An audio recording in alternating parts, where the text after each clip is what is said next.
En muchas ocasiones nos vamos a encontrar que a nuestras imágenes queremos añadirles un texto. Para Photoshop esto no es ningún problema.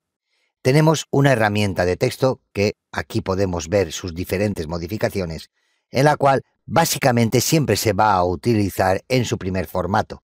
Es decir, no se suelen colocar textos en vertical ni tampoco hacer selecciones de texto a no ser que vayan a afectar a máscaras o sean para un trabajo diferente que la colocación de un texto sin más. Si yo cojo la herramienta de texto, podemos observar cómo en la parte superior la barra de opciones ha modificado su composición.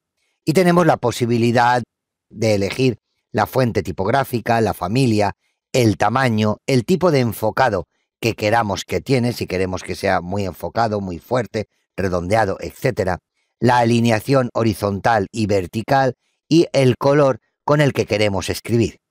Antes de hacer un clic sobre el lienzo, es interesante que cambiemos o modifiquemos si sabemos nuestros parámetros, aunque no importa, posteriormente vamos a poder modificar el texto como nosotros deseemos. Recordemos que también aparece esta pequeña carpeta, lo cual indica que hay una serie de paletas relacionadas con esta herramienta en concreto. Si yo hago un clic sobre ella, podemos ver que tenemos las opciones de carácter y las opciones de párrafo.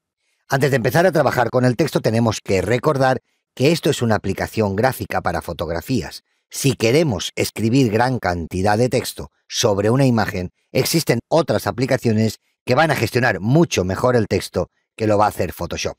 De esta manera, esas aplicaciones serían ideales para grandes volúmenes de texto.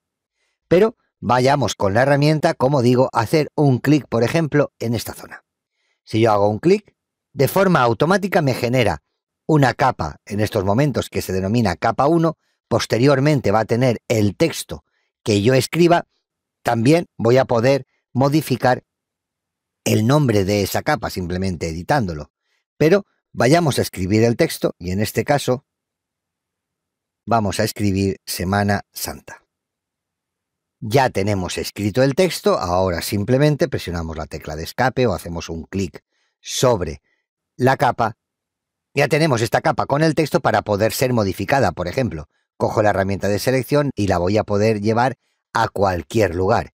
En este caso no tengo la herramienta de texto y las características de modificación del texto, si yo lo quiero variar, ya no están. Sin embargo, si yo presiono sobre la T, me vuelven a aparecer y ya podría hacer cambios como por ejemplo el color, y al tener la capa de texto seleccionada podemos ver que se ha modificado el color. Pero no haría falta que yo me fuera a la herramienta de texto. Simplemente con la capa texto seleccionada y las paletas pertinentes de párrafo o carácter voy a poder hacer las modificaciones que yo quiera. Por ejemplo, vamos a poder aumentar el tamaño de esa letra, vamos a poder, como estamos viendo, modificar el tipo de letra que yo quiero aplicar, por ejemplo, esta.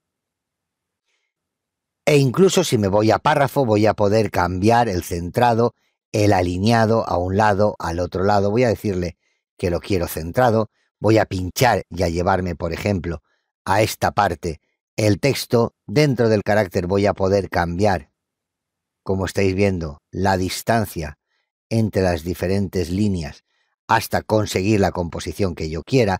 E incluso, como tiene carácter vectorial la tipografía, si yo presiono la tecla de Control T para transformar o entro dentro del menú Edición y aquí le digo Transformación libre, yo voy a poder presionar la tecla de mayúsculas y restringir la proporción de altura y anchura para transformar el texto y colocarlo donde yo quiera.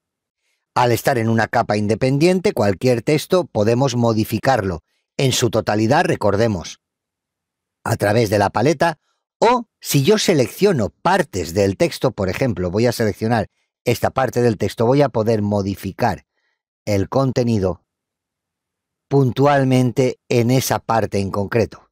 Aquí vemos que hemos cambiado el color exclusivamente de la zona que tuviera seleccionada. Lo mismo daría que seleccionara una letra y cambiara parámetros como la familia o el estilo de letra. Cualquier variación se haría si tengo la tipografía o el carácter seleccionado sobre el propio carácter. Si no, se haría sobre todo el conjunto de letras que tenga en la capa. Y de este modo podemos trabajar de manera sencilla toda la parte tipográfica que queramos incorporar a nuestra imagen.